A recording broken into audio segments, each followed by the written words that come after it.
On this continuation of Monday's canceled show due to Wi-Fi connections, good evening, everybody, and welcome to Carving It Up Live right here on Facebook Live, YouTube, and on Twitter. As always, I'm Bryson Carver. It is great to have you in on this Thursday. If you are listening to the podcast or if you're watching, most likely on the Grid, by the way, Carving It Up is presented by the Grid.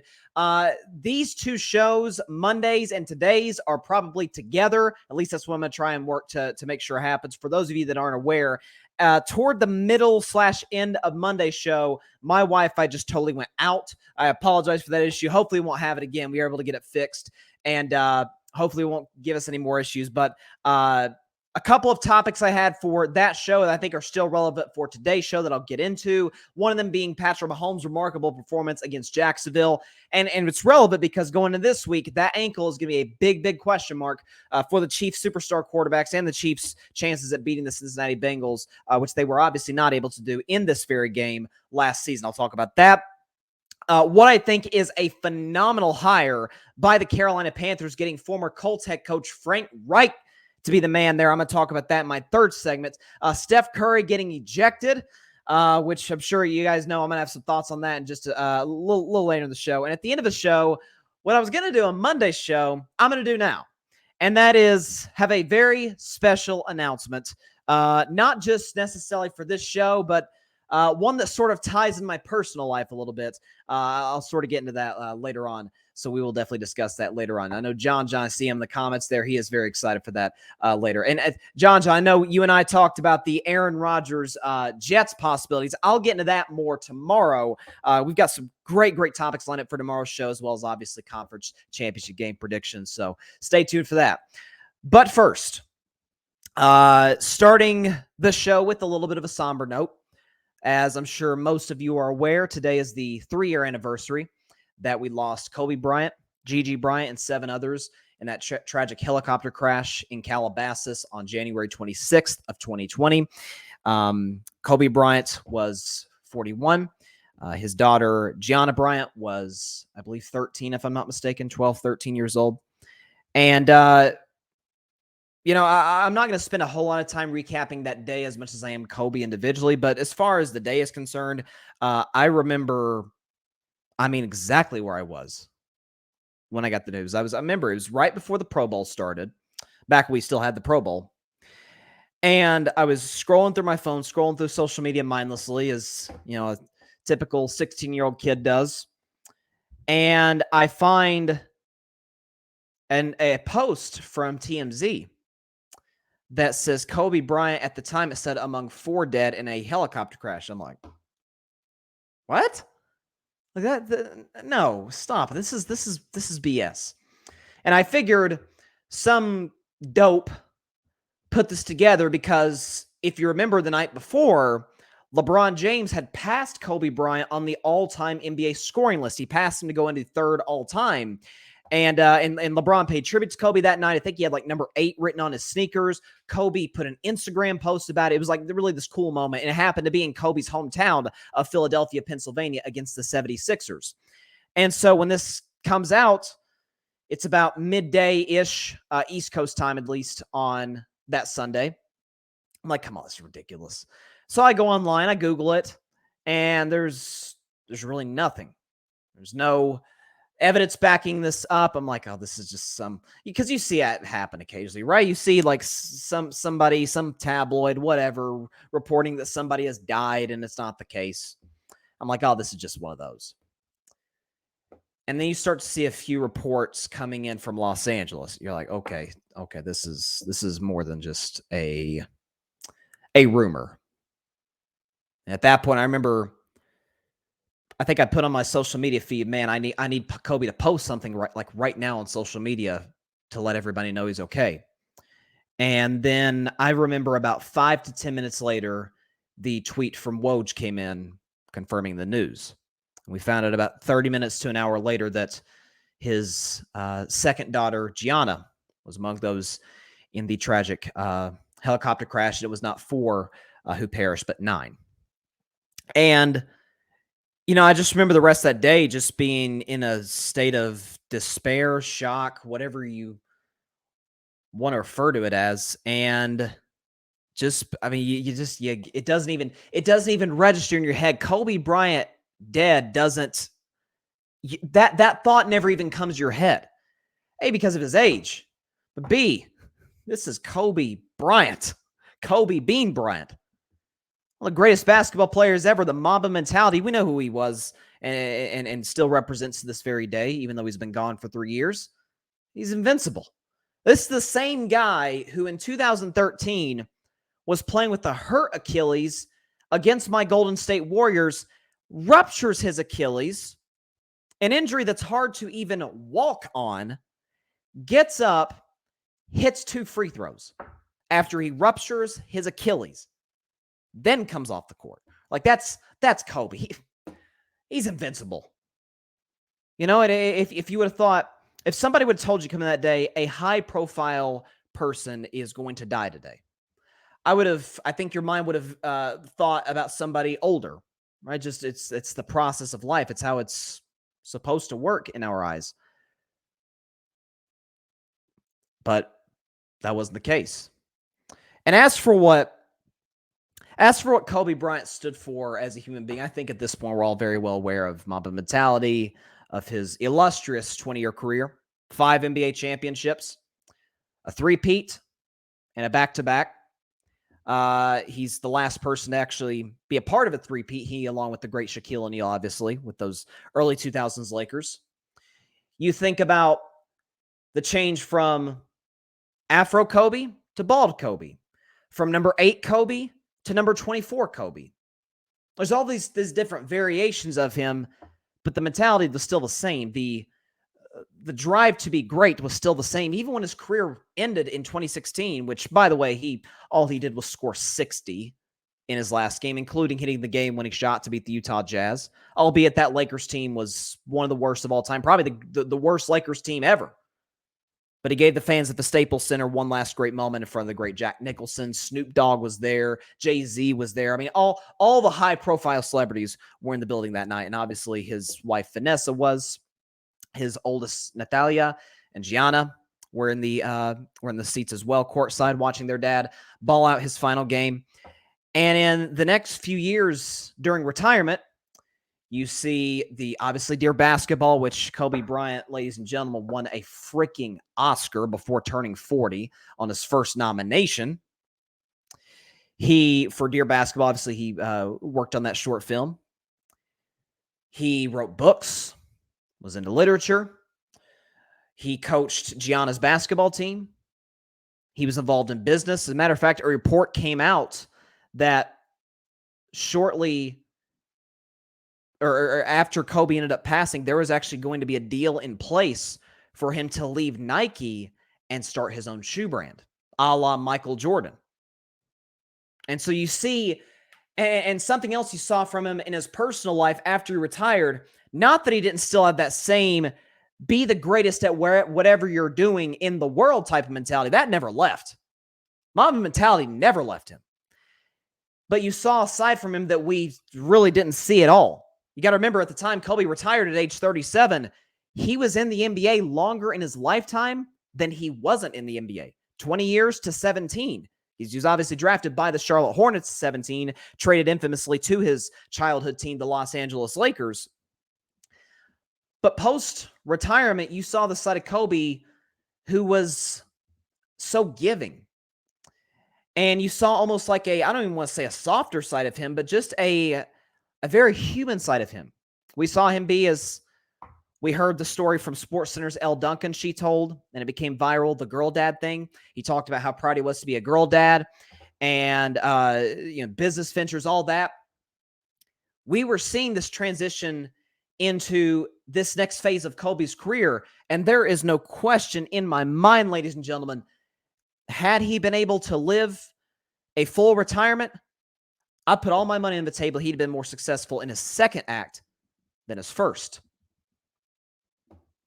So many aspirations, so many goals.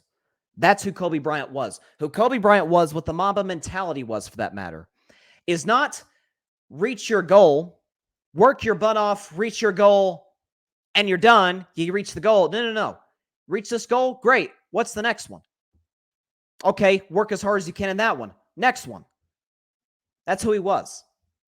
And to say that he is still missed to this day is as big of an understatement as I could possibly utter on this show.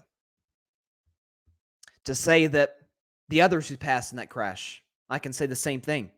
Their families still feel the absence of those loved ones in their lives to this very day. And so today, certainly one that we will never forget in our lives. The outpouring of love and support only continues for Vanessa Bryant, for the families of those of the others who passed. It's I gotta be real with y'all. 3 years later, it still don't feel real.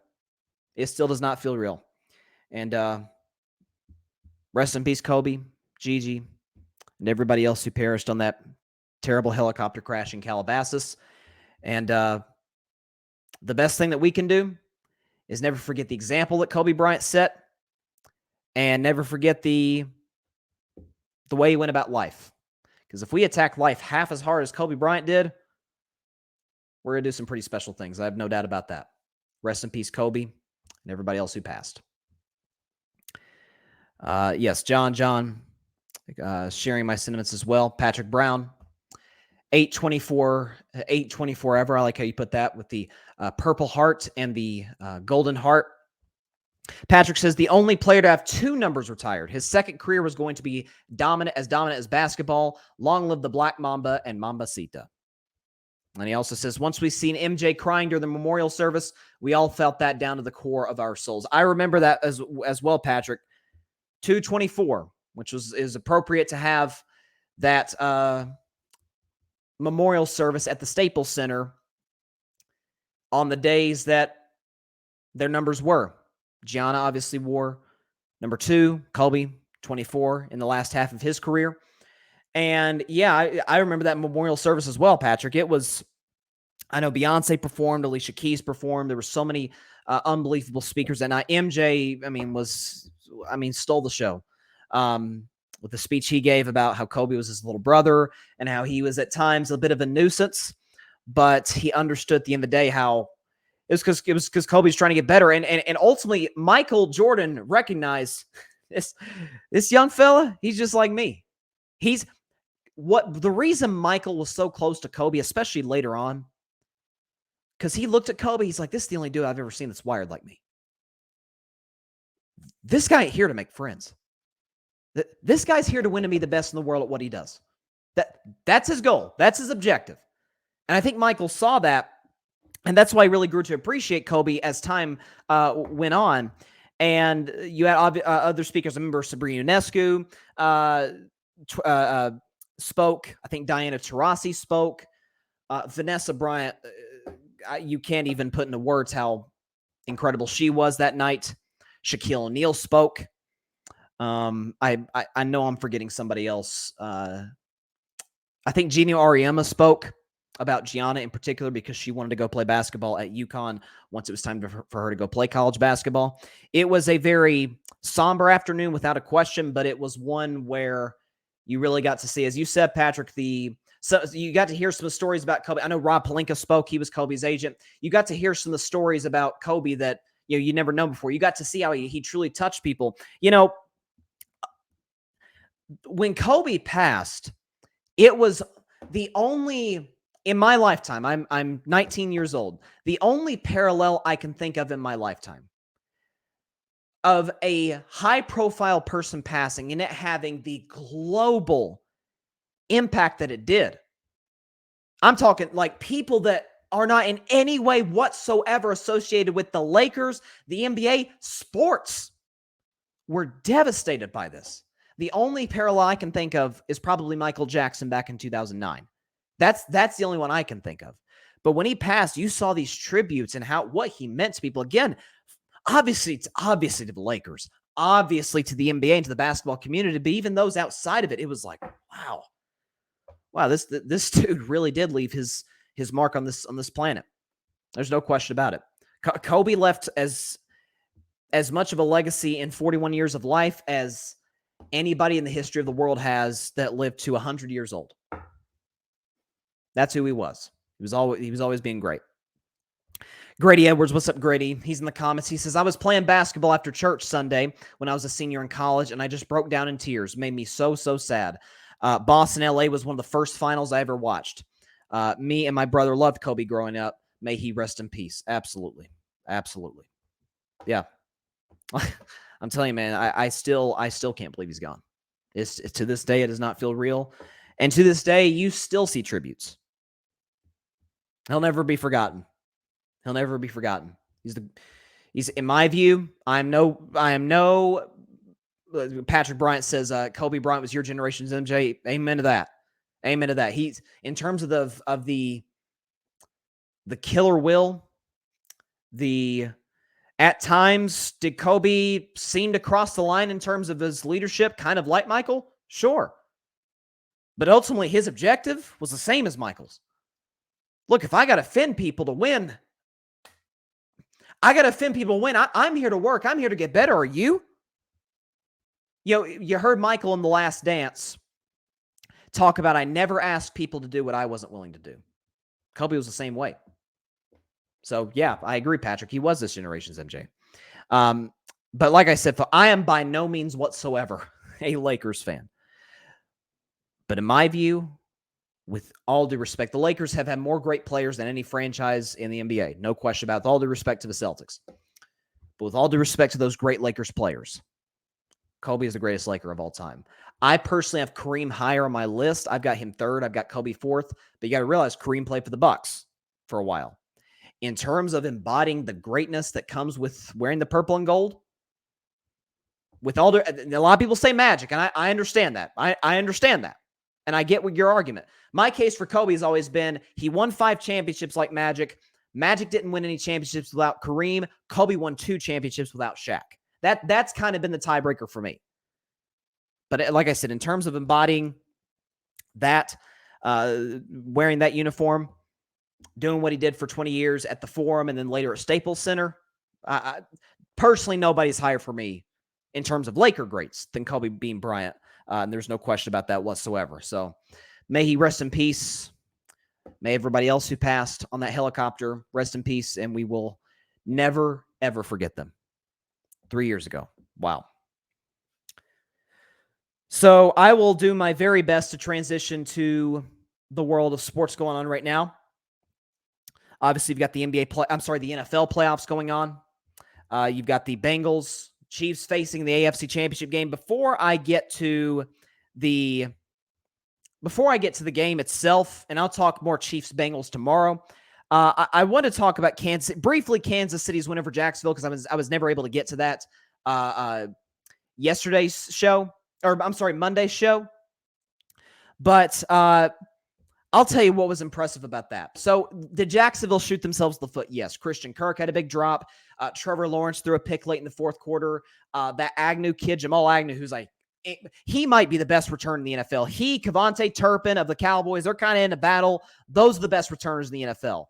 But down in the red zone, game on the line, Jamal Agnew catches a pass and he fumbles. So Jacksonville, without a question, had self-inflicted wounds.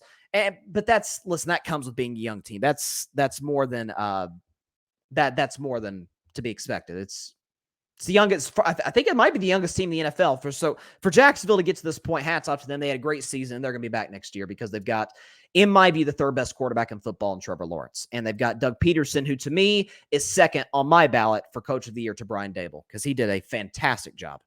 But as for Kansas City, they're playing this week in their 5th consecutive AFC Championship game. They are the first team in NFL history to host 5 consecutive AFC Championship games in their home building. It's never been done before. Not even Tom Brady and Bill Belichick did that. Not even the Bradshaw, Chuck Noll Steelers did that. The steel curtain on defense. The Niners never did it in the 80s. The Cowboys never did it in the 90s. The Patriots never did it. These Chiefs are doing that. Am I saying Kansas City's a dynasty? No, they've got 1 Super Bowl. Do they have the makings of one? Sure. But I think they need to get at least a couple more before we call them that. But the big story is Patrick Mahomes' ankle. So Patrick Mahomes injured his ankle in that game. It was sprained on his plant leg, his right leg. He obviously came out for a drive. Hats off to Travis Kelce, Chad Henne. He was great in that drive. 98 yards to go down the field on that drive. I mean, you see Kansas City won the game by 7. That was really the difference. So hats off. Chad Henne did his job just like he did 2 years ago against the Cleveland Browns when he came in relief when Mahomes was concussed in that playoff game. Similar situation here, although this time around Mahomes came back into the game. I'll tell you this. Coming into this week, I was extremely concerned about Patrick Mahomes' ankle. But I don't know if y'all are seeing this practice tape. I don't know if you're seeing some of these clips of Mahomes, walking off the podium after some of his media availability sessions. Call me nuts. I don't see a limp. Certainly nowhere near. Now, obviously, he's gotten, I'm sure, incredible treatment from the Kansas City doctors. But what happened last Saturday, dude was barely able to move. He had a jump pass here and there to Travis Kelce, but outside of that, his mobility was incredibly restricted by that injured ankle. So now when you look at just a few days later, his ankle seems to be totally fine. That is huge for Kansas City. That performance that he had against Jacksonville, folks, was outstanding. I mean, really the debate coming into that one is, okay, it's not whether Patrick Mahomes is the best quarterback in the NFL. Is Patrick Mahomes on one leg the best quarterback in the NFL? The only guy put above him is Joe Burrow. That's it. I'd take a healthy Joe Burrow over a beat-up Patrick Mahomes. Everybody else, I mean, you still see the crazy arm angles. He's still doing whatever he can to make some plays with his legs. With that hurt ankle, again, I mind you on his plant leg, which is where he's able to generate all that force behind every throw. No, he's that dude. He's going to win a second straight MVP this year. I don't think there's any question about it. I think it's the right selection by the NFL. I think he's clearly the MVP. With all due respect to Jalen Hurts, to Joe Burrow, to Josh Allen, to Justin Jefferson. To me, I don't think it's. I'm not saying it's a blowout. It's not like a unanimous MVP type situation like Lamar Jackson, but it's a pretty sizable gap to me between 1 and 2. But coming into this week, like I keep telling y'all, Cincinnati's defense is a whole different animal than Jacksonville's defense. Jacksonville has some players, Trayvon Walker, Josh Allen, not that Josh Allen, the one that plays defense. Rayshawn Jenkins, I think is his name. I hope I'm not mistaking it. They're not Cincinnati. I keep telling you, I've been saying this for about a month. Cincinnati has by far the most underrated defense in the league. By far. When you talk about their front four, Sam Hubbard, DJ Reader in between the tackles. You talk about linebackers, not Logan Wilson. Is that his name, Logan Wilson? I'm blanking. I think it's Logan Wilson is the guy's name. 55 for the Bengals. Mike Hilton is a remarkable player in the secondary. Like they've got dudes that play for them. So, and we know that they gave Kansas City problems last year in the AFC Championship game. We all know Kansas City goes up 24-6. Cincinnati scores.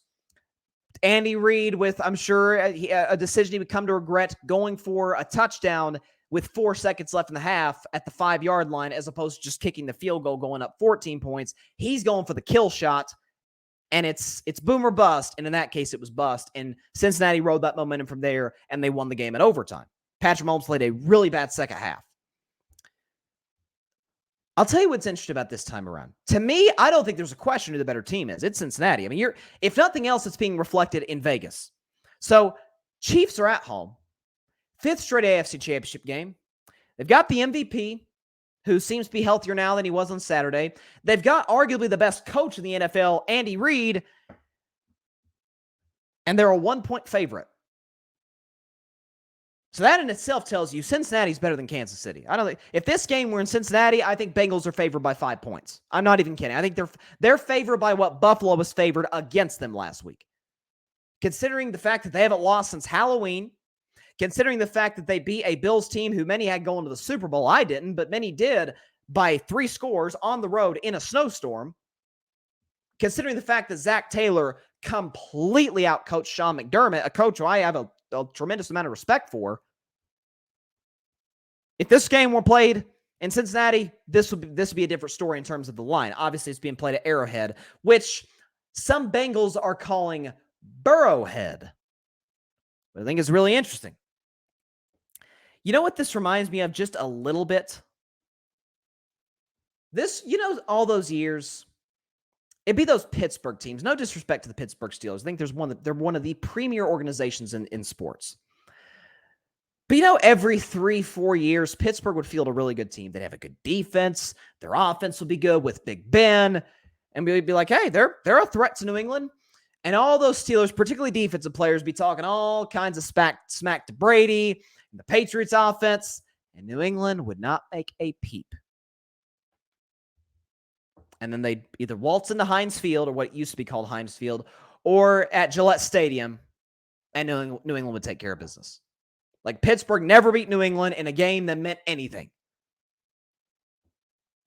This reminds me of that. Not that Cincinnati, because Cincinnati has beaten Kansas City. As a matter of fact, in the last calendar year, 2022, they beat Kansas City not once, not twice, 3 times, the trifecta. 2 were in Cincinnati, and 1, the AFC Championship game, was at Arrowhead. I'll tell you something. Bengals are talking a lot. And Kansas City ain't saying nothing. The biggest soundbite you've gotten out of Kansas City was Willie Gay, the linebacker, who said they asked him basically what problems do the Bengals present, and he said nothing. That's all we've gotten out of Kansas City. Cincinnati's a different story. Everybody this side of Joe Burrow won't keep their mouth shut. We know Eli Apple. He's always been a loudmouth. He's the Patrick Beverly of the NFL, if we're being honest. Okay, he's not that good, and yeah, he's talking more trash than anybody. Can't back it up. But you've got Zach Taylor chirping a little bit. You've had some Cincinnati defensive players, again, referring to Arrowhead as Burrowhead. And meanwhile, Kansas City, who everybody wrote off before the season, they're just sitting back, not saying anything controversial. They're more focused on Patrick Mahomes' health than anything. They're not making any waves. And Sunday night will come, and you're going to see that frustration come out with Kansas City. I'm not saying I'm necessarily picking them to win. I still haven't really made a prediction for that. I'm predicting that game tomorrow. But I'm just saying this. I've always had a rule in this show. I'm not kidding. Since the second episode of Carving It Up, almost 3.5 years ago, I remember it was the Browns playing the Patriots. The Browns were about 500 at that point, but they had a lot of talent. And New England at that time I think they were undefeated, if I'm not mistaken, at that point. And Jarvis Landry, a guy who I have all the respect in the world for, I love Jarvis Landry, but he was talking about basically guaranteeing a win in New England. I said, okay, I don't have an issue with it if you back it up. Because this is the Lions den you're going into, okay? These are the kings of the league, and you're the Cleveland Browns. Like, there's levels to this, but I can't say nothing if you win. And they got smoked. I remember a couple years back in the college football playoff when Ohio State played Clemson, Dabo Swinney had some bulletin board material for Ohio State. I said, I don't know if that's the program I'd feel bulletin board material to. It was Justin Fields versus Trevor Lawrence at that point. And Justin Fields had the best game of his college career, and Ohio State absolutely rolled Clemson. So, like I said, I've had the rule in the show. If you want to talk a big game, fine. And Lord knows, if there's any team that can back it up, it's Cincinnati. They've been backing it up all season. They backed it up last year in the playoffs. But you haven't won yet. And Kansas City's been hearing all offseason, ever since the Tyreek Hill trade, about how Mahomes is going to come back down to earth, as is Andy Reid. You can't win if your only good offensive weapon is Travis Kelce. They're like, okay. We ain't going to say nothing. We're just going to win the AFC West for the 7th straight year. All we're going to do is get the number 1 seed in the conference. While these other teams, y'all getting hyped up, Buffalo and Denver at the time, and Vegas within our division, and the Chargers, and the Bengals, the Ravens, and we're not going to say nothing. We're going to do our job. We're going to do our thing. Now they'll get their opportunity. Now, of course, they did lose to Cincinnati about a couple months ago in Cincinnati. But Arrowhead, as we know, is a whole different monster. And last year, It's interesting how the dynamic has changed. Last year, it was the Bengals who were the big underdogs. Kansas City, the pressure was on them because we expected them to win. If the Bengals lost that game, we're like, hey, good run, Cincinnati. You won your division. You won 2 playoff games, but you happen to lose to the best quarterback-coach combo. There's nothing wrong with that. We wouldn't have criticized them for 1 second about that.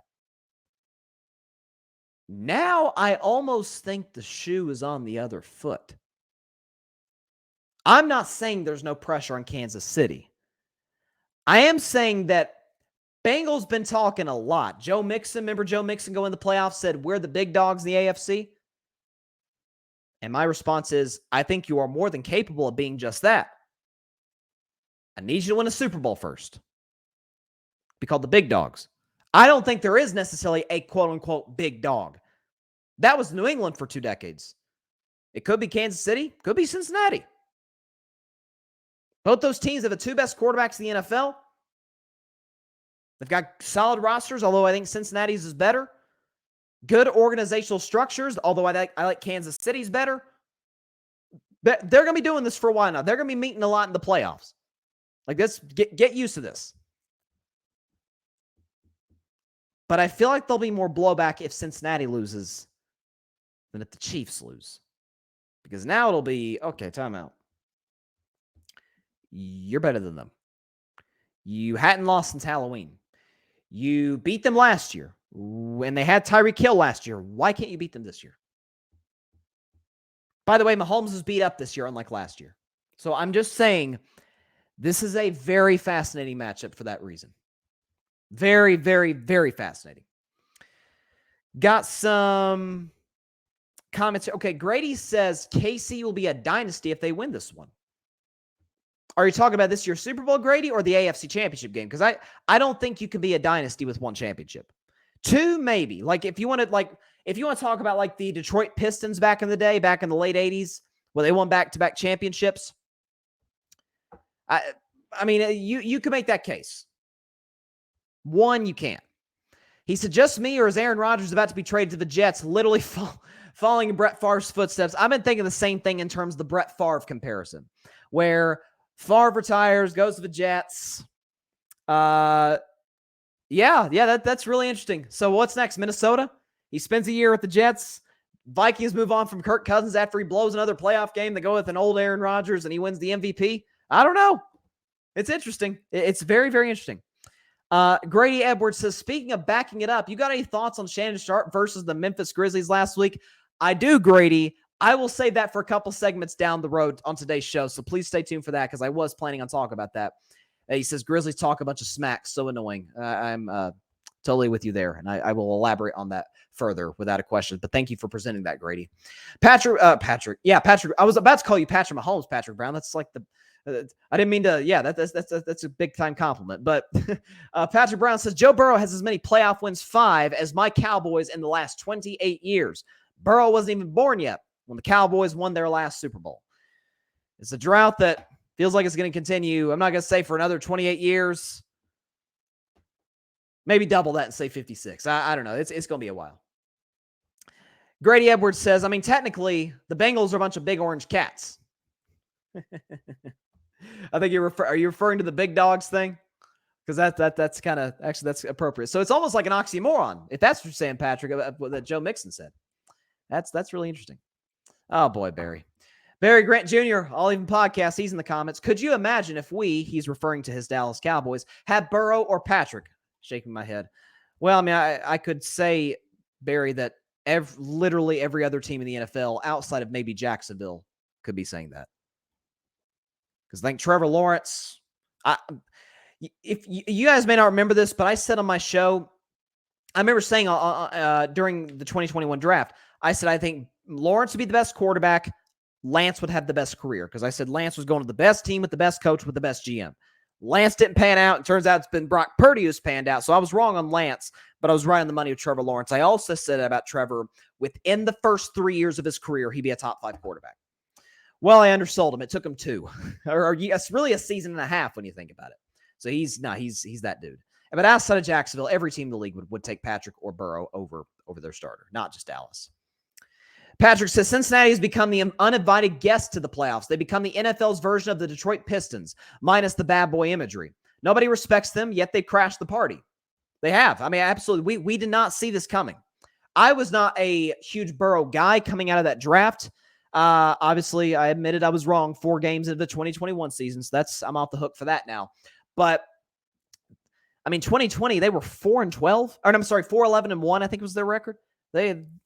They were the Bengals. I mean, if they got to the playoffs, like, okay, that's cute, but you're going to do what Cincinnati did with Andy Dalton. You get to the playoffs. Maybe you get lucky and win a division here or there if the division's down, and you'd lose the playoffs to a better team. No, they caught the NFL world by storm. I do agree with you 100% there, Patrick.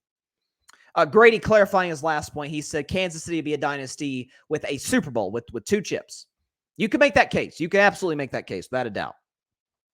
And Grady says, yeah, you can't be a dynasty with 1, but if you get to 4 years in the NFL, get 2 in a 4 year in 4 years in the NFL, that's a dynasty to me. That's no joke. That's tough to do. To win half the championships in a 4 year span, especially in the NFL, is highly impressive. So yeah, Kansas City has been as good as anybody in the last, really since Mahomes took over in terms of sustaining excellence, and they deserve a lot of credit for it. But I do think, you know what I love though about these 2 conference championship games? Both games are a perfect representation of how you win a Super Bowl. You're like, well, duh, Bryson, they're in the AFC Championship game. They're in the NFC Championship game. Yeah, they're the 4 best teams left. Yeah, what an analysis. No, what I'm saying is in the AFC, the conference with the 2 best quarterbacks, or really with most of the great quarterbacks in the AFC, but with the 2 best quarterbacks in the league, both in the AFC, Mahomes and Burrow. Either you can build a Super Bowl contender with a generational talent quarterback, with a guy who, if he keeps up what he's doing now, if both guys keep doing what they're doing now, they're going to be first ballot Hall of Famers, no question. No questions asked. On the other side with the NFC, I love Jalen Hurts. Make no mistake about it. I'm not saying he's not going to be a Hall of Famer. I'm not saying he's not going to win MVPs in his future, even Super Bowls possibly. You guys know, Brock Purdy, I've been a Brock Purdy guy since day one. Since that man took over, I said, watch out. Watch out for sturdy Brock Purdy. And you see what he's doing. But they're not in the level of Burrow and Mahomes. They're not even close. Not even close. But how they built Super Bowl contenders is cheap quarterbacks, rookie deal, just throw money to the roster. For the Eagles, yeah, we're going to go get A.J. Brown. We're going to pay Lane Johnson to keep him. We're going to pay Fletcher Cox to keep him around. Right? We're going to go get Darius Slay a few years ago. We're going to go pay money to go get James Bradbury. We're going to do whatever it takes to make our quarterback's job as easy as possible because we know he can't carry us. Same thing in San Francisco. Although they had I wouldn't say too expensive quarterback, but given the production, a hair expensive Jimmy Garoppolo, now they've got the rookie Purdy. And Jimmy G's a free agent, so that contract's off the books. You go pay, obviously, keep Deebo Samuel when he requested a trade, if you remember this past offseason. You give George Kittle his money. You give Trent Williams his money. They're going to have to pay Brandon Ayuk this offseason. I'm sure they'll do that because he's a tremendous talent wide receiver. We're going to go trade for Christian McCaffrey because we have the cap space to do so, and it gives us a better chance to win the Super Bowl. We're going to pay Fred Warner. If Nick Bosa hasn't got paid yet, he will be. This is Dre Greenlaw as well as a fantastic talent at linebacker. This is a Niners roster. This is an Eagles roster. This is as much talent as we've had in one game in some time. So, but these are the 2 ways to build Super Bowl contenders. Get a very good to excellent quarterback and build around him. Very good to excellent can't carry you, as we've seen all throughout this season. Generational can. Mahomes, Burrow. Build around them, yes. Both teams have done that well, especially Cincinnati. But these are the 2 ways to do it. And I think it's appropriate that we're seeing this. And what's great is that regardless of who wins these games, we're going to see in the Super Bowl, hey, at least in the 2022 season, which method works. The unbelievably talented quarterback who can carry you to a Lombardi trophy, or an incredible roster with the inferior quarterback, but all around the roster's better, the players are better, and they can get it done. That's what's going to be really interesting. That's why we've had conference championship games in the past where we're like crossing our fingers like, oh, please God, don't let this team get in the Super Bowl. We can't. Like, remember Jacksonville's in that one year? It's like, oh, we cannot. We almost had a Jacksonville-Philadelphia Super Bowl, folks. We almost had Nick Foles versus Blake Bortles in the Super Bowl. We ought to still be sending Tom Brady thank you cards to this day for staging yet another fourth quarter comeback. So then thank God we got Patriots-Eagles, which ended up being a great Super Bowl. It was a great Super Bowl. Jacksonville-Philly would have been unwatchable. People to watch because it was a Super Bowl, but nobody wanted to see that. In this case, there's not a bad Super Bowl matchup. I saw Fox Sports ranked the 4 possible matchups. I think they had Kansas City Niners last. That'd be a phenomenal game. Heck, they just played 3 years ago, and that was a great game. Like, there's not a bad matchup in the mix. That's what's great about it. Like, I don't think I would be stunned if in the next 3 weeks, or the next 3 games, the final 3 games to close the season, that we see a blowout. I'm stunned. I mean, that it's reflected in Vegas. Okay, Vegas has Philadelphia as a 2.5-point favorite over San Francisco. So almost a pick 'em because the home team gets 3 points. And then the Bengals are a 1-point underdog on the road at Arrowhead at Kansas City. And then the Super Bowl, I have a feeling that the odds are going to be reflected as much because obviously the Super Bowl is a neutral site in Arizona. So home team, that's not going to be a factor. But we are in some remarkable matchups this weekend, without a doubt. Grady says, I like Trevor, but he's either barely in my top 10 or just outside right now. I just need to see him do it another year before I go there to elite. That's fair. I think he's at the top. To me, tier 1 is Mahomes and Burrow. And whoever's in tier 2, to me, Lawrence is in the top of it. I mean, you tell me today, for the next 5 years, you want Josh Allen, who's incredibly talented, or Trevor Lawrence, who the literal second he got competent coaching, and not just competent coaching, great coaching in Doug Peterson, and they put talent around him, all of a sudden he wins the division, wins a playoff game down 27-0, and competes with Kansas City. That was never at any stretch of the imagination. That was never a blowout. So Jacksonville's going places. I'm not saying they're going to be a contender next year, but don't be shocked if you see them in the AFC title game a year from now. Now, to a team that is definitely not in their conference championship game, but today just ensured that they're going to be going in the right direction for the next few years. And that's the Carolina Panthers. They hired Frank Reich today to be their new head coach. I cannot tell you how much I love this move.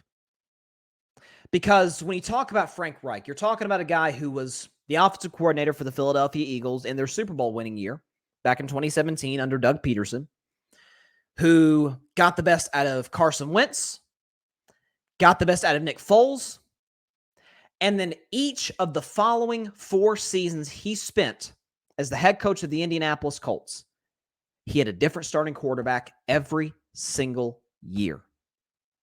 5 seasons as the Colts head coach. He started with Andrew Luck, in which Andrew Luck had one of the better seasons of his career. And so we're like, okay, Colts made the playoffs. They've got one of the all-time talents at quarterback in Andrew Luck, who's finally got an offensive line and finally has a great offensive mind to get the best out of him. And then a month before the 2019 season starts, after Andrew Luck played a great 2018 season, he retires because his body had just taken too much of a beating. He couldn't do it anymore. And so a month before the season, this isn't March where we're in the offseason. We're like, okay, this is a bit terrible, but we can either go get a quarterback in free agency, go trade for a quarterback, or draft one. No, we got to go with Jacoby Brissett, and that's just the way it's got to be. So they go with Jacoby Brissett, and the Colts are in the playoff chase right to the last week of the season. So then they go get 40-year-old Phillip Rivers, who was just coming off of a 4-12 season. Or 5-11 seed. They won like 4 or 5 games, Phillip Rivers last year with the Chargers. And they go 11-5 with 40-year-old Phillip Rivers, who retired after that season. So Phillip Rivers retires. We're like, okay, we are back to square one. We do not have a quarterback. We are going to go get Carson Wentz, who's turnover prone, who's the the definition of deer in the headlights as a quarterback. And as it turned out, Carson Wentz had the second best year of his career under Frank Reich. 27 touchdowns, and turnovers wasn't an issue with Carson Wentz. He only had 7 interceptions. And had he not gagged the last 2 games of the season against the Las Vegas Raiders and then infamously against the 2-win at the time Jacksonville Jaguars, the Colts would have made the playoffs. And then last year, with an old Matt Ryan at quarterback, it got a little squirrely. Jim Irsay, the impulsive owner that he is, fires Frank Reich, goes with Jeff Saturday. Jeff Saturday wins his first game as an NFL interim head coach against the Vegas Raiders and doesn't win after that. They won in early November 13th to be exact. They did not win after a single game after that. And they're in the top 5 of the draft as we sit here today. So yeah, to say I love this hiring by the Carolina Panthers, love it. And the beautiful thing about it is this. Frank Reich is in a similar spot he was a couple times in Indianapolis, where it's, okay, we don't have a quarterback. We've got Sam Darnold and PJ Walker. That's not going to win a whole lot of games. It'll win you a game here or there like it did last year. I mean, heck, the Panthers, had they beaten Tampa Bay, which they had an 11-point lead in the fourth quarter, they would have been in the playoffs. They would have been in the wild card game hosting the Dallas Cowboys, not Tampa Bay. With Sam Darnold, they started Baker, then PJ Walker, then Baker again, then back to PJ Walker, and then Sam Darnold, and yet they were in the playoff chase, albeit in the worst division in the NFL. But speaking of that division, now the Saints are a mess. The Saints are in cap hell, and doesn't look like Dennis Allen is the answer at head coach. Andy Dalton, love him. He's one of the best low-end starters, high-end backups, as I call it, in the NFL. He's not taking you anywhere near where you want to go, certainly where you were with Drew Brees. So the Saints are kind of a mess right now. And the Falcons are a train wreck. Their answer at quarterback right now is Desmond Ridder, which I really didn't love as a prospect coming out of Cincinnati. All of a sudden, you're Carolina. You're like, okay, we got some assets in the Christian McCaffrey trade and in the Robbie Anderson trade. So we're sitting here today. We've got a great defense. We've got playmakers on offense.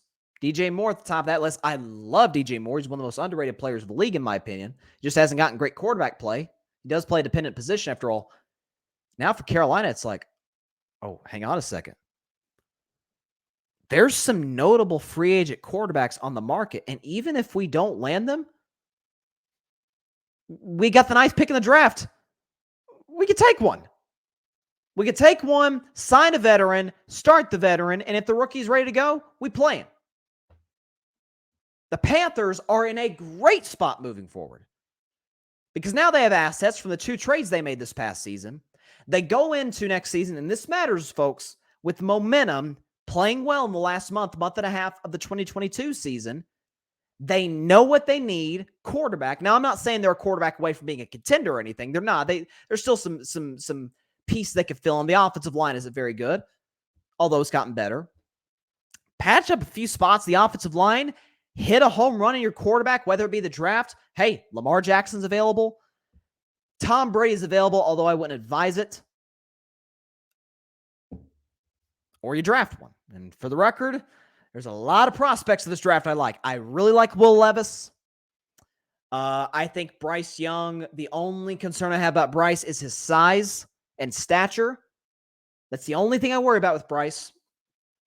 And CJ Stroud, who I love as a talent, but history tells you Ohio State quarterbacks don't do well in the NFL. But the bottom line is you've got options. And you know you've now got a guy in the building who can get the very best out of what you have at that position. He got the best out of Nick Foles, Carson Wentz twice. Think about it. Carson Wentz's 2 best years in the NFL, Frank Reich called plays for him. He got the best out of an old Phillip Rivers. Jacoby Brissett had his best season under him. So you bring a young guy in, you're set. I love this hire by the Carolina Panthers. I love it. No question about it. And I know I knew you were going to be excited, Grady, Grady says, good hire by my Panthers. I would have preferred Steve Wilkes, but I'm okay with either candidate. I'm just glad we didn't get somebody like a Gerard Mayo or Joe Judge or someone like that. I agree with you right there, Grady. He says, Reich was the second best candidate for the job, in my opinion. Dude was the Panthers' first quarterback in franchise history. I read that earlier. I thought that was fascinating. I'll get to your next comment in just a second, Grady, about the Colts, because I definitely want to address that. But to your first point about the Panthers, Steve Wilkes, I think, could have worked because, again, they fired Matt Rule. It was a disaster for 2.5 years with him being the head coach. But they bring in Steve Wilkes, the interim head coach. He does a great job. If Frank Reich weren't the candidate, and if, what's his name? I forgot his name. Sean Payton wasn't on the market. And I don't think Sean Payton was ever interested in going to Carolina. That was never, it had felt weird for him to go to a former division rival, being that he was the coach of the Saints. Steve Wilkes would have been my second choice. The only reason I say Reich is because he's been given a plethora of quarterbacks and has gotten to the playoffs multiple times. Barry says, Steve Wilkes saves the team and doesn't get the job. I wonder why. I know. I agree with you. And again, Barry, most situations, Houston, I would say that. Houston kind of has a history with this kind of BS. Carolina, the only reason I say I'm fine with him not giving the job to Wilkes is because I think Reich is clearly the better candidate. I think Wilkes is a good coach. I think he was done. I think it's different in Arizona. I think it's a different story in Arizona. When Wilkes was hired in Arizona, was replaced by Cliff Kingsbury, I was like, really? Plus, you give Cliff Kingsbury Kyler Murray as opposed to Josh Rosen. I think it's a little bit different scenario here. Frank Reich has consistently been one of the better coaches of the league in terms of on the offensive side of the ball. He's been a bit of a quarterback whisperer, if you will. I think it works. Barry says, you will never find the new Tomlin if you don't give us a chance. Now, that is where I agree. And there are other teams. Now, Houston, I would strongly advise any black head coach in Canada to ever even step foot in Houston. It's career suicide if you do that. Who's the other jobs available? I'm just looking down at the list here. Okay, Colts. And I saw your comment about the Colts, Grady. I'll get to that in just a second. Colts, that's I wouldn't advise that one. Houston, heck no. Not in a million years. Who else? Arizona. Arizona could work. I wouldn't advise it. But I don't think Wilkes is the new Mike Tomlin. That's the only thing I'm saying. Like Tomlin came now, albeit Tomlin was in Pittsburgh, but Tomlin came in day one. Electricity right at the bat. He literally continued exactly what Cowher had left when Cowher retired. Grady says, kind of think the Colts will hire Jeff Saturday. Thoughts? Well, I read this morning, Grady, as I stepped foot in my first classroom at school today.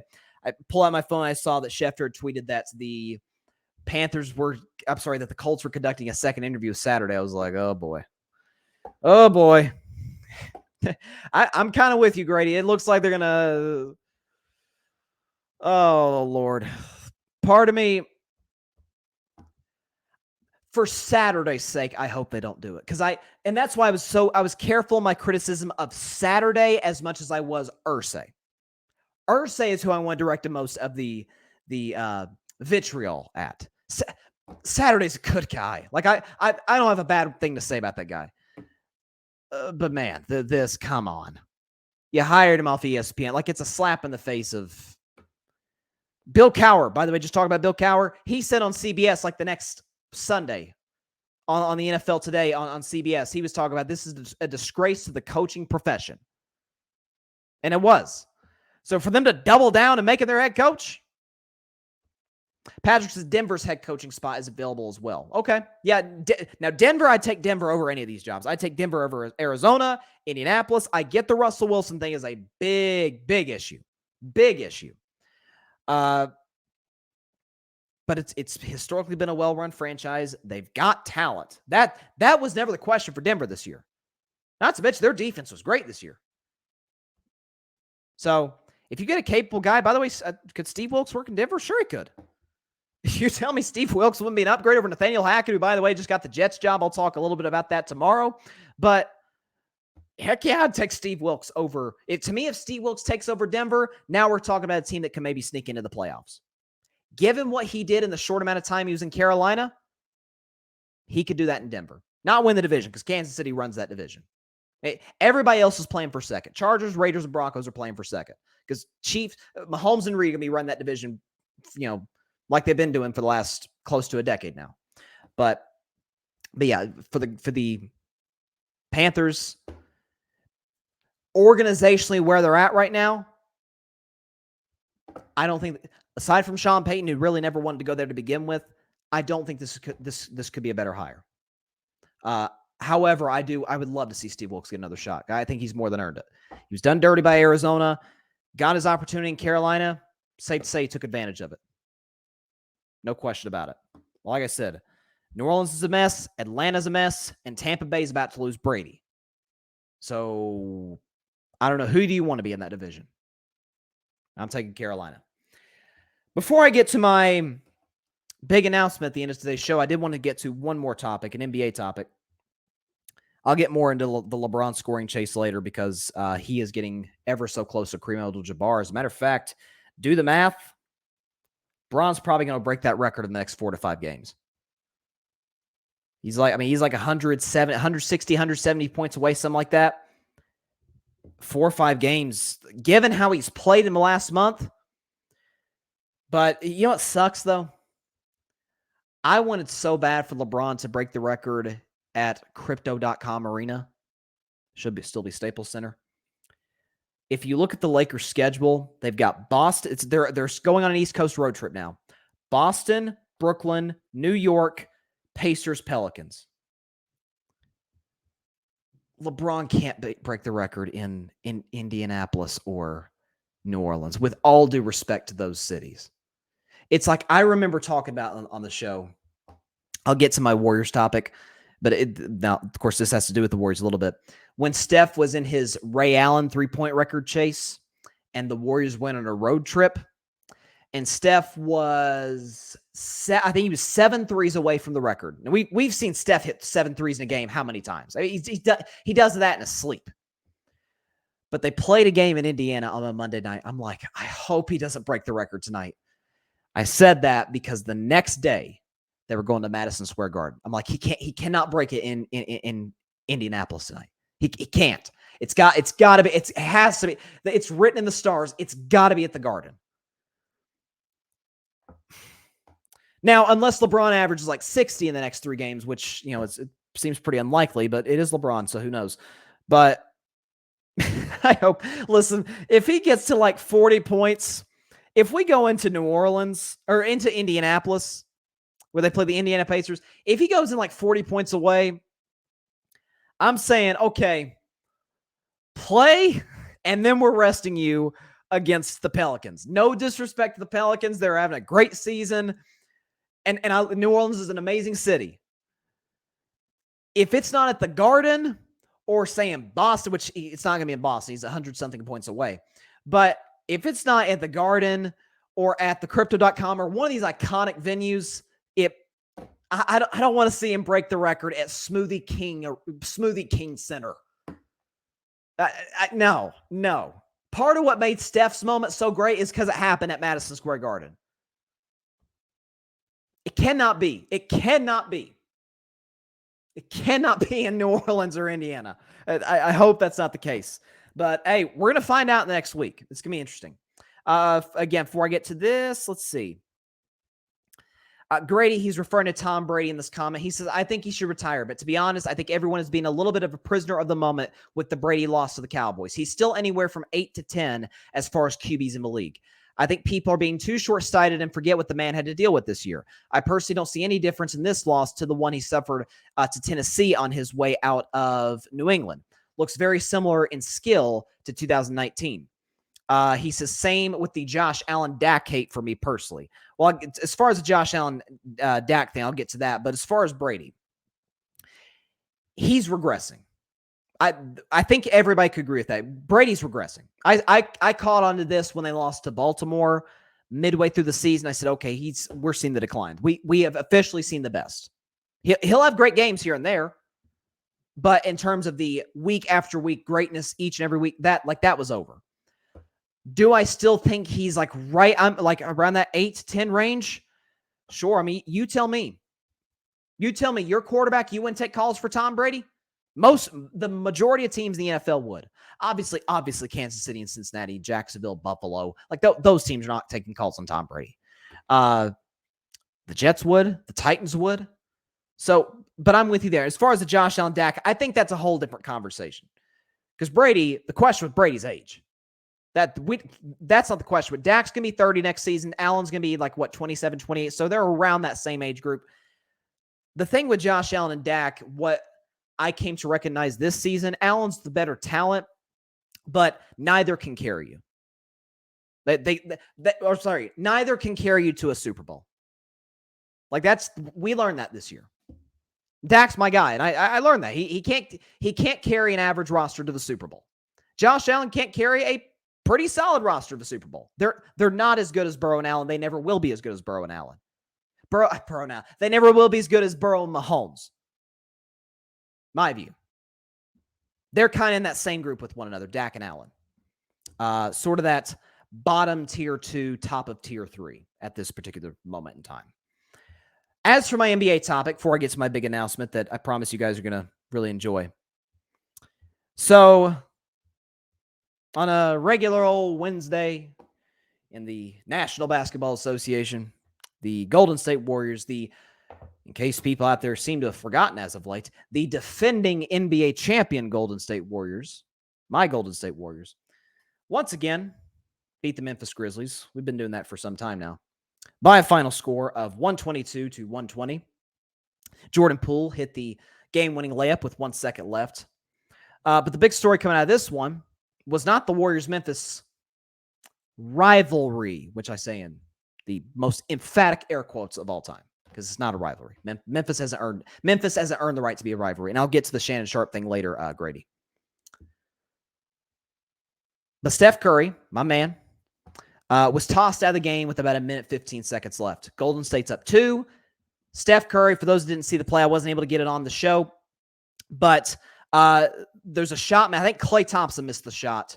But he got his own rebound, followed it up, and kicked the ball out to Jordan Poole. Now, mind you, there's 1:15 seconds left. The shot clock reset to 14 seconds. Steph is right to Jordan Poole's left, clapping for the ball. Clapping, hey, let's give it back. Let's run some. Let's get into a set. Either I'll go one-on-one, or we'll get a good play, get a good shot, which they've been doing all night long. They pretty much got whatever they wanted against Memphis, who I hear is a great defensive team. Anyways, Jordan Poole instead takes a 30-footer. I don't know if it's 30 feet, it's 28 feet, something like that. It was a deep 3, and he missed it. And Steph Curry absolutely goes ballistic. He runs down the court, takes his mouthpiece out of mouth, and chucks it toward the baseline in the arena. Now, it did not hit anybody. Didn't hit a ref, didn't hit a player, didn't hit a fan, didn't hit camera people, media, what have you. But they threw Steph out of the game for it. Here's my takeaway. So I hear there's some people trying to compare this ejection to the 2016 finals ejection in Game 6 when he fouled out and he threw his mouthpiece at a Cavs fan. That's a whole different ballgame to me. He threw a mouthpiece at a fan sitting courtside. You can't do that. This case, here's my takeaway. I'm hearing a lot of folks talk about the reaction individually. But as somebody who's a Warriors fan, as somebody who watches every second of every single game, I love watching Golden State play. There's been a building tension in terms of late game management between the Warriors and Jordan Poole. Do I think there's animosity? I don't.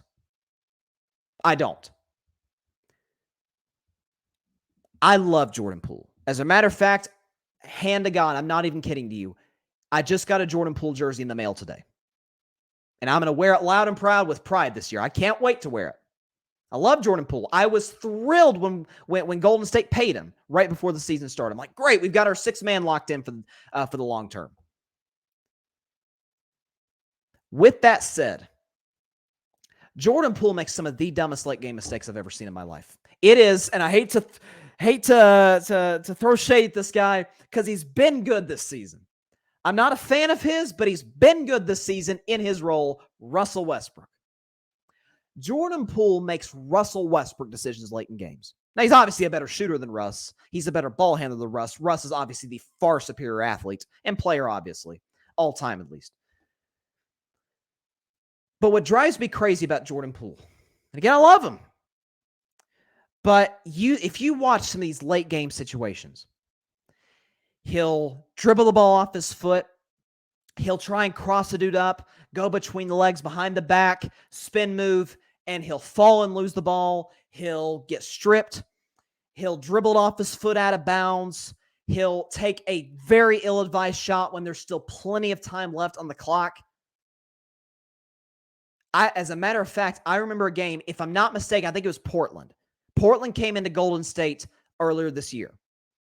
Steph was hurt. This is after Steph had suffered a shoulder injury. So Steph's on the sideline in street clothes.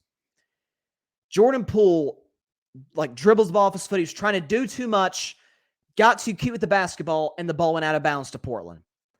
Steph kept his composure, at least we thought, walked from where he was sitting to the back of the bench and slammed a chair. He literally grabbed a chair and just slammed it. Last week, my Warriors played the Cavs. Jordan Poole had a great night, by the way. I think he scored 36 points. He had a great night. But he got a technical. By the way, it's a deserved technical. Most technicals these days in the NBA are total BS. This one was, or wasn't. He earned the technical. And Steve Kerr goes all the way to half court and is yelling at him, "Jordan, get your head in the game."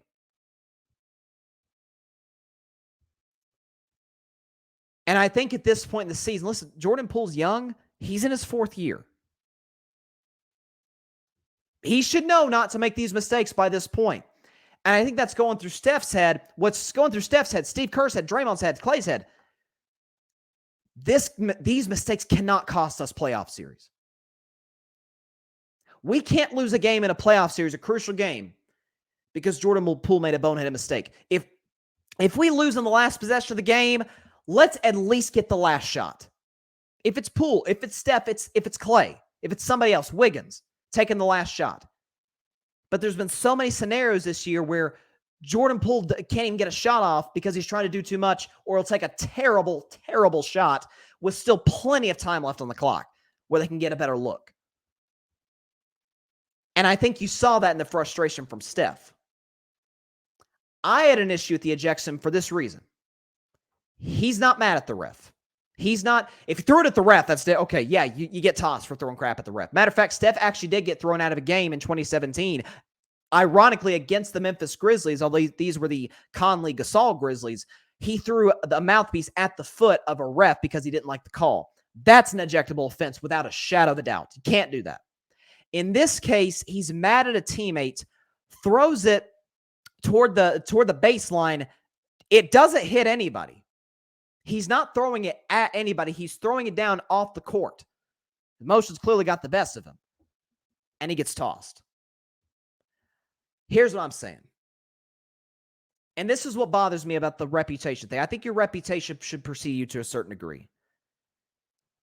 I've seen Draymond do way worse and stay in the game. He will dog cuss a ref for 3 minutes and stay in the game. Steph throws a mouthpiece in frustration with not a ref, but his own teammate, and gets tossed with a minute left in a 2-point game on national television.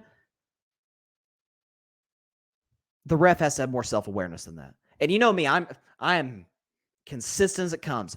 I don't criticize refs the way other people do, because my mentality has always been refs make mistakes just like players make mistakes, and just like coaches make bad calls.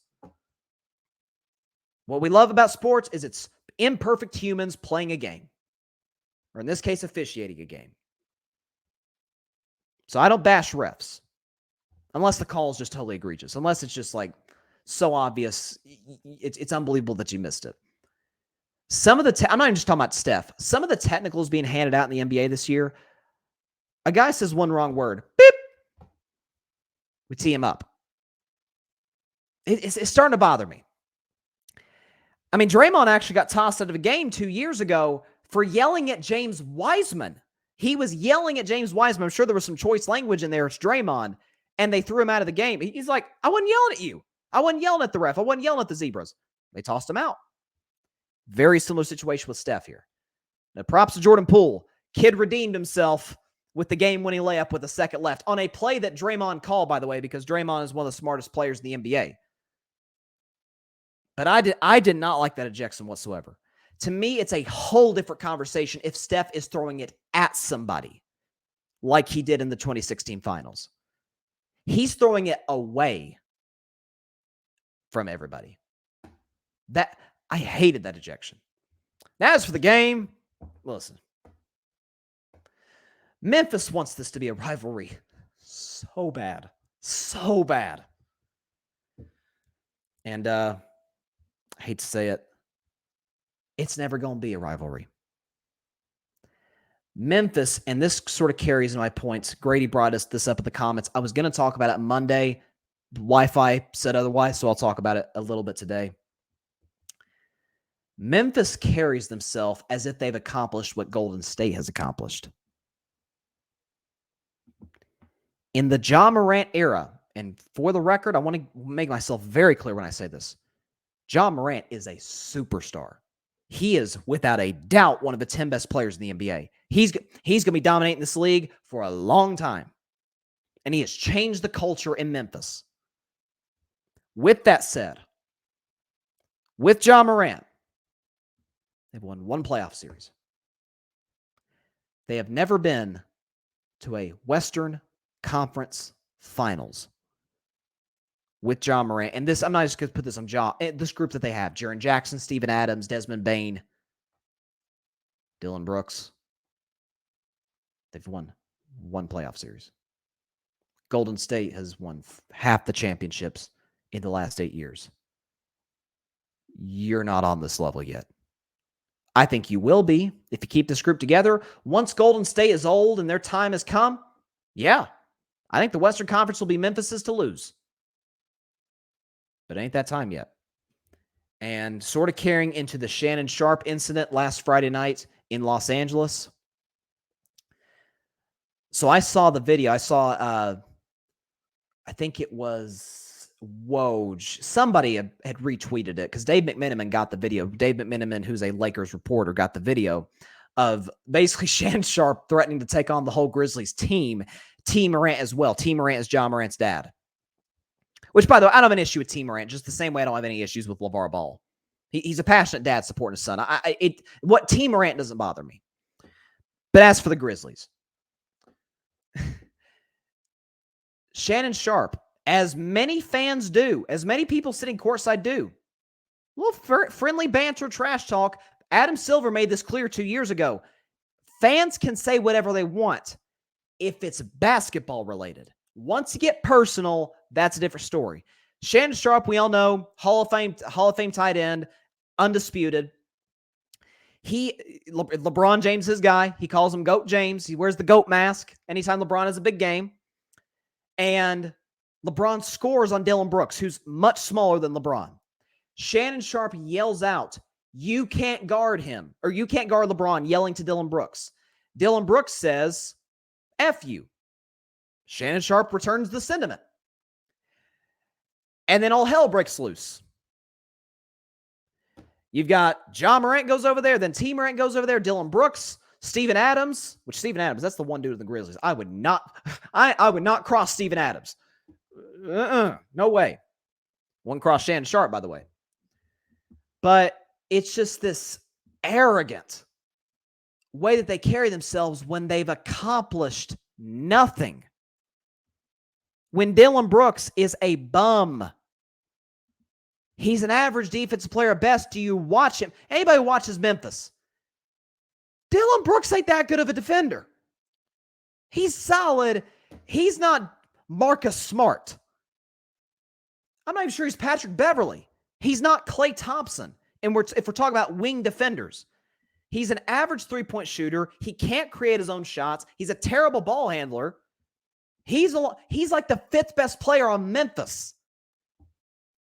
Ja's the best. Jaren Jackson's 2. Desmond Bane 3. Steven Adams 4. Dylan Brooks 5. Bruh, you ain't that dude. And God and everybody else knows you do not want to cross Shannon Sharpe. That is the last dude. The last dude. Dude's built like a freaking rock. That's the last dude you want to cross. Gee whiz. I mean, come on. This is Memphis, though. Barry says, y'all still looking at Draymond sideways? Look, I don't excuse the punch. Barry and I agree. I remember Barry and I talked about this before. I'm not saying the Draymond punch on Jordan Poole in practice wasn't bad. It absolutely was. And Draymond has apologized profusely for 3 months for it. This is normal. Steve Kerr himself said he's seen this at least 6 or 7 times in his NBA career at practice. This isn't something, oh my God, we've never seen this. We've never seen somebody slug a teammate at practice. Does that make it right? Of course it doesn't. Of course, Draymond was wrong. Draymond was wrong for hitting Jordan Poole in practice. But it's not, when you look at it now, heck, when I looked at it then, I remember talking about my show then, I'm like, this isn't as big of a deal as people are making it to be. This feels like media trying to split Golden State up. Reason it became a big deal is because some dope who plays for the Warriors, who works for the Warriors, probably sold it off to TMZ for a nice little check. TMZ made it public, and we saw the video. That's what to me was the bigger deal, was the fact that the video came out, not that the punch happened. But yeah, there's, and I love Jordan Poole. Sums up. I'm hearing reports he's a trash talker. That doesn't bother me. That doesn't bother me. Draymond trash talks. There's a lot of trash talkers. Heck, Klay trash talks. That's normal. I'm not sure what's up. Draymond punches Jordan Poole in practice. Steve Kerr yells at Jordan Poole more than he yells at anybody on the team. And Steph gets so mad at him for another bad late game decision, he throws his mouthpiece and gets tossed. I didn't think he should have gotten tossed, but that's what happened. Poole's got to be smarter late in these games, man. He has got to be smarter. Patrick Brown. Okay, thank you very much, Patrick. We have got some breaking news presented by Patrick Brown of the Chaotic Sports Podcast. He says, breaking news, LeBron and Giannis named 2023 NBA All-Star captains, which that's great. I know it was LeBron and KD the last 2-3 years. And I know LeBron and Giannis were the captains in 2020, if I'm not mistaken, when that game was played in Chicago. That was the first time that we had I think it was the first time that we had the new All-Star format to honor Kobe Bryant. I'll get into that in just a second, Patrick. And I'll get to your second comment as well. Barry says, Jordan Poole is not a part of the old standard culture. He thinks very highly of himself. Doesn't align with who you guys are. You talk about the Warriors. Yeah, I mean,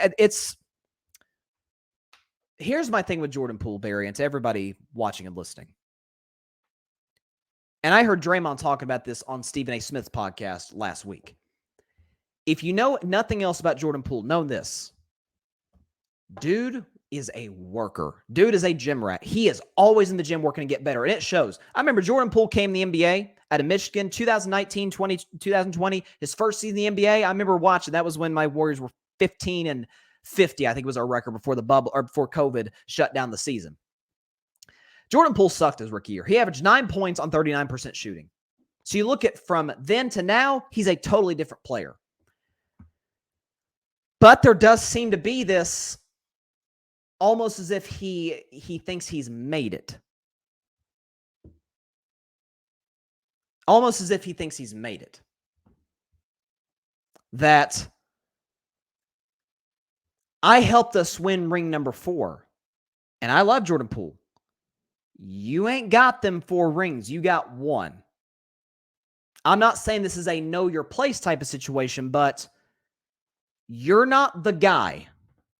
You're a huge. I don't think the Golden State Warriors can win a championship without Jordan Poole playing his absolute best. I don't. Because he was his absolute best in the playoffs last year, and they won the championship. You're not the guy. Obviously, Steph's the best player. We all know that. Have you seen Klay this season? I think Klay's the second best player. Wiggins to me is third. And Poole and Draymond to me are tied for fourth. Draymond to me, again, I watch every dribble of every Warriors game. Draymond's having an excellent season. He's more aggressive offensively. Last night, he had a great stat line. I think he had a double-double with 3 blocks. I mean, that's a Draymond Green stat line. That's what he does.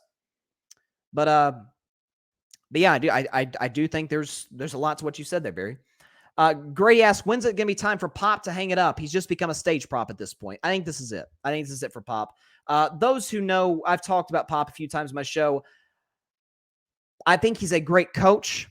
I think he's been one of the great ambassadors to the NBA. He obviously, after all, he did coach a team to 5 championships, for crying out loud. But I've always said this about Pop. What is he without Tim Duncan? It's the same question I ask about Belichick. You say, well, Bryce, these are all-time great players. We've seen other coaches succeed with other great players. Or with average players. Once Kawhi left San Antonio, the Spurs were never the same. They were never the same. They hung around like that 7 seed in the West, and now they're one of the worst teams in the NBA in a full rebuild. He's a great coach. I think it's ludicrous to call him the greatest coach ever. Phil Jackson's to me the greatest coach ever. How many rings do you have? 9? Come on now. Two of the 5 greatest players of all time, Jordan and Kobe, played their best seasons under Phil Jackson. Let's see. Grady says, I'm quite sure y'all can get LeBron this offseason if y'all want for Poole and a bunch of dudes. If this isn't the Warriors' year, I'm sure you guys will get back. Barry don't love it. That's funny. That's funny. Listen, I've said this for 2 years now. I remember talking about this after the 2021 All-Star game. If LeBron wants to come to Golden State, I've got his jersey waiting for him. We've got that number 20. Let's see. Okay, 23 is worn by Draymond, and 6 has been retired. Bill Russell's number 6 retired. Okay, so whatever number he wants to wear. Knowing Draymond's relationship with LeBron, he'll give up 23. He can have whatever he wants. Because as I've said religiously on this show for 2 years now, if you pair LeBron James and Steph Curry up, it's the greatest duo, fit-wise, in NBA history. Fit-wise. Arguably the greatest passer ever. It's LeBron or Magic Johnson. John Stockton's got a case. But arguably the greatest passer who loves shooters, paired with the greatest shooter ever, the greatest shooting backcourt ever with Klay. Ooh. Come on now. Now, do I think it's going to happen? There's no way. There's no way the Lakers would trade LeBron to the Warriors. No way. Next season, at least. But that doesn't mean I wouldn't welcome him with open arms. Listen, let bygones be bygones. The rivalry, Golden State, Cleveland, that's over now. It's over now. If you notice, LeBron and the Warriors have a lot of respect for each other. Steph and LeBron are cool now. So's Klay and LeBron. Draymond and LeBron are like that because they're clutch clients with Rich Paul. The rivalry is no more. LeBron, you are more than welcome to come to Golden State. We will make sure that you are in position to win more championships and give yourself a shot to tie Michael Jordan in championships. If not, surpass him. Of course, he wouldn't stay 3 years. But if he did, he'd win 3 straight championships with the Warriors. You and I know that. Grady, did the Lakers make the postseason? Yes, I do. I think they make the postseason. Anthony Davis is back. LeBron is playing unbelievable. The bench seems to be finding a little bit of an identity. They just traded for Rui Hachimura, which I think was an excellent move. Size, length, great in the perimeter, solid. Not a great shooter, but a solid three-point shooter. He can knock down an open shot if need be, which the Lakers desperately needed. I think that's a great move. The question is, how long is Anthony Davis going to be there? How long is he going to be available? As I say, AD does not stand for Anthony Davis. It stands for always down. We'll see how long he lasts. Heck, he twisted his ankle last night, so we'll see. Patrick Brown, Phil Jackson has 11 championships. Yeah, that I was thinking it was like 9. For some reason, I thought 9. But yeah, 6 with the Bulls and 5 with the Lakers. So there you go. This is going to be interesting. So, okay, so the All-Star game. Okay, so they've announced the All-Star starters. Okay, you ready for this? For those that have not seen it, in the Western Conference, LeBron James is the starter. He's the captain. It's Team LeBron, who, by the way, Team LeBron has never lost an All-Star game since the new format came in 2018. LeBron is, in the words of the great poet LeVar Ball, as he would say about LeBron in All-Star games, I'm undefeated, never lost. Never lost. 5-0. Don't expect that streak to stop anytime soon. So here are the starters of the Western Conference. And we know there's going to be a draft the night before the game, but here's the starters from the West. LeBron James, Steph Curry, Luka Doncic, Nikola Jokic, Zion Williamson. I love it. Listen, Zion is having, you guys know I'm a huge Zion fan. I like Zion more than Ja. I think Zion is more capable of winning a championship with his team than Ja is with his. I've always felt that way. Yeah, that's a heck of a group. Let's see. And out east, Eastern Conference, Giannis Antetokounmpo is the captain, and the other Eastern Conference All-Star starters are Jason Tatum, Kevin Durant, Kyrie Irving, Donovan Mitchell. Okay. Wow, Joel Embiid is not an All-Star starter. That is, so they've got Giannis. Wow. I feel like Owen Wilson right now. Wow. Joel Embiid is not an all-star starter. That's crazy. Man. I was like, okay, look, and Donovan's had a great year, by the way. Cleveland's having a really good season. I don't know about Joel Embiid not being an all-star starter, guys. I don't know about that. Nope. I don't love that.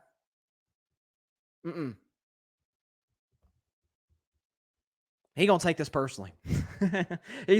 Listen. If I know anything about Joel Embiid, and he is as great of a competitor as they come, but he's not going to take too kindly to this. That's interesting. Okay, so I've been teasing it since Monday. I've been on here for an hour and a half. I've got a special announcement to make after we get to this comment. Grady says MJ turned 60. Wow. MJ turned 60 during All-Star Weekend. How about that? That is crazy. I cannot believe time has flown like that. Michael Jordan, 60 years old. That's weird. So I've been teasing it for a while. The whole special announcement thing. And I will reiterate what I've said during the tease, that it is one that will not only kind of impact the show, but kind of impact my personal life a little bit. Not a little bit, actually, a lot, because it obviously does involve sports.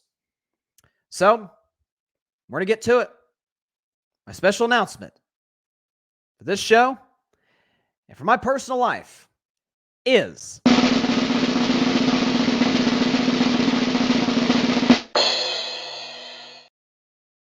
for the first time since October of 2020,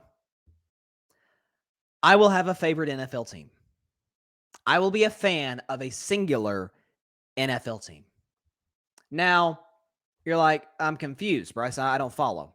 Well, I was a longtime Dallas Cowboys fan from 2014 2014 to 2020. As you guys know, I broke ties with the Cowboys because of how they screwed up the Dak Prescott contract negotiation at that time. Except for that terrible ankle injury, didn't have a long-term deal.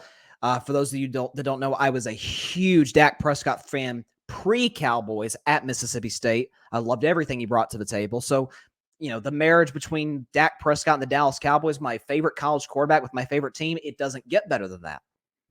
So they come together. I said, okay, I'll just be a Dak fan from here on out. Wherever Dak goes, we'll see. I'll be a fan. Dak's not leaving Dallas anytime soon. He's got a minimum of 2 more years with the Dallas Cowboys. And being a fan of whoever Dak is with, by definition, means I'm stuck rooting for the Cowboys. And ladies and gentlemen, it ain't worth it. I've been a Cowboys fan for 2.5 years, but I certainly pull from the win without a question. So I've been thinking, like, okay, what? There's plenty of teams out there to choose from. How do I make this decision? Well, the decision has not been made yet.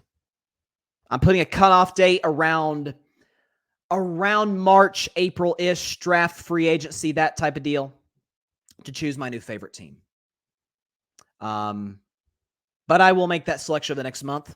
If you're a fan of one of these teams that I'm about to mention, feel free. I'm trying to get this last graphic up of the last team that I'm putting on my list here.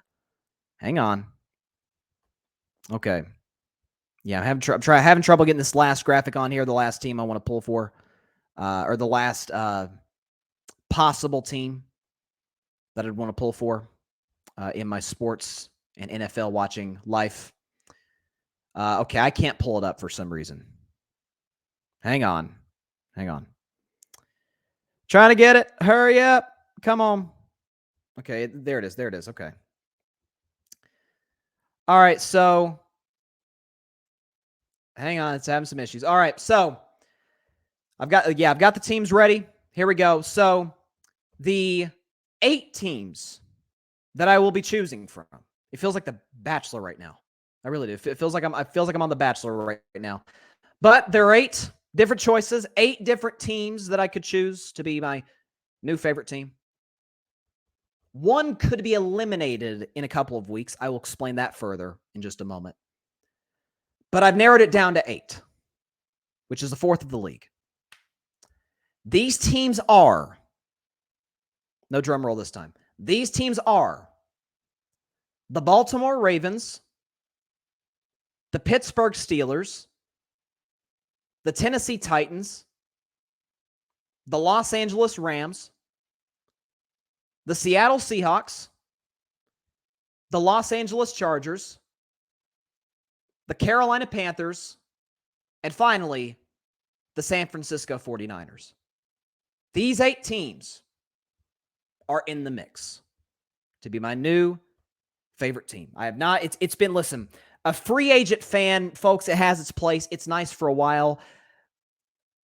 But part of the joys of being a fan is you get to feel the jubilation when your team wins and the heartbreak when your team loses. I feel that when my Red Sox win or lose, or when my Warriors win or lose, or when my Tennessee Vols win or lose.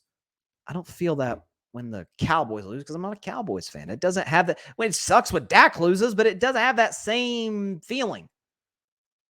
It's about time it does. So I'll list the teams again. The Ravens, Steelers, the Titans, the Rams, the Seahawks, the Chargers, the Panthers, and the 49ers. You ask why these 8 teams? What these 8 teams have in common is at least one of 2 things. Great ownership and or a great general manager. That's the key to me. Part of the reason I cut ties with being a Cowboys fan is because of the owner. Matter of fact, it was the number 1 reason.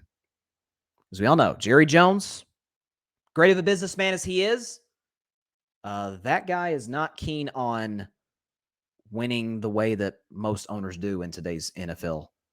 time, which is step back, hire a GM, a competent GM, let him make the football decisions. Let the head coach, make the football decisions. But no, Jerry's got to be involved in these, and not to mention the numerous, and I do mean numerous, post-game interviews, midweek interviews. He's involved in coaches' meetings. That's not the case in Baltimore or in Pittsburgh or in Tennessee or at the Rams or at the Chargers or the Seahawks or the Niners or the Panthers. I either like the owner, like the general manager, or both. In the cases of both, Pittsburgh, the Rams, the Seahawks, the Niners. Yeah, it's those teams. I like the owner and the GM. The Niners are out of the mix if they win the Super Bowl, because that would, by definition, make me a bandwagon fan. But I've been a Niners admirer on this show for some time. I think they're as talented as any team in the league. I've been saying this for years. I love Kyle Shanahan. I love the ownership group. I am a huge John Lynch fan as a general manager and as a player, by the way. He's an all-time great safety, Hall of Famer. But one of these 8 teams will be the new team. I'll elaborate more than I am now because we're kind of running out of time for each of these. Grady says, so I'm guessing you're choosing the Texans. I am definitely not choosing the Texans, no. Barry says, how about the Jets? Absolutely not. He says Titans would make sense. It would. I live in Tennessee, so that could make sense. He says, if you become a Niners fan, you are dead to me. No. It was fun while it lasted, I guess, right, Barry? Grady says, dude, if you become a Panthers fan, come to Charlotte next year and we could go to a home game together. If I choose the Panthers, hey, I'll be there. Name a time, whenever the Panthers play home game, I'll be there. And he says, did you think about going to the Cowboys? What do you think? Not a chance. And for the record, and I said this on Monday's show, there's not many fan bases, and I mean this from the bottom of my heart, because I used to be one. There's not many fan bases I respect more than Cowboys fans. To put up what they put up with year after year after year, playoff heartbreaks, awful management at the top of the organization, and yet they still show that same passion, fire, and love to the Cowboys. I got nothing bad to say. They're one of those fan bases I love. I don't love Cowboy fans as much as I do Bills fans, but I love Cowboys fans. They're great. I mean that. They're awesome. But yep, that was my special announcement. That's why I said it'll impact my personal life because, and this, again, it almost feels like a marriage, because if I make this commitment, it's going to be for the rest of my life. I am going to be a fan of one of these teams till death do us part. That's why the Cowboys are not in there. I can't be married to the Cowboys till death do us part. It'll cut my life in half if I do that. I don't want to do that. So yeah, there you go. Either the owner or the general manager, that determines it. Why? Because if you're bad at either or both, oh, you're screwed. You are screwed. So there you go. With that said, wait, we got a comment. I figured after this reaction, Barry, it's about time. You know what? It is about time. You are right. You are right. And by the way, for the record, am I still going to be wearing the Dak hat? You betcha I'll be wearing the Dak hat. The Dak hat is not going to be retired. Am I still going to be pulling for Dak to be freed to an organization that believes in developing him and putting the talent around him? Of course. Do I believe that a team will at some point acquire Dak, give him something better than Kellen Moore? Sure. It's just not going to be the case for the next 2 years. I'll be still pulling for Dak Prescott. Make no mistake about it. Just like I pull for Derek Carr. So there you go. With that, that is all the time we have for today's show. Appreciate everybody stopping by as always. Be sure to catch Carving It Up live tomorrow at 6 p.m. Eastern, 3 p.m. Pacific time on Facebook Live, on YouTube, and on Twitter. Also, be sure to like, share, comment, and take 2 seconds out of your day. Hit that big red subscribe button. Helps the channel grow exponentially. We really appreciate it. And hit the notification bell anytime I put out a new video, go live, YouTube short, whatever the case may be. And very important, please be sure to go subscribe to the Grid Podcast Network. That is GRYD, the Grid Network. I'm a part of this incredible network on YouTube. You can also listen to the show on the Grid Network, GRYD, on the Grid Network, on Apple Podcasts, Spotify, iHeartRadio, Google Podcast, as well as wherever you get your podcast. Please go check it out. So, and I've got the Grid hat on today. So, got to rep the brand. Loaded show. Like I said, I will be making a very important decision over the next few months about who my team will be. I haven't quite put a cutoff date yet. Preferably before the draft. Preferably. I'd like to have a little bit of my team's gear going into the draft to rep it, because I'm sure we'll be doing something involving a draft show, which I look forward to. But yeah, there you go. So hope everybody has a great evening. See y'all tomorrow. Please continue to stay safe. Please be sure to take care of your physical and your mental health. God bless you all. Peace out. It's a big decision, man. It's a big decision. Thanks so much for watching the show on YouTube. Be sure to click that big red subscribe button and go check out the other clips and full shows of Carving It Up Live. Have a blessed day.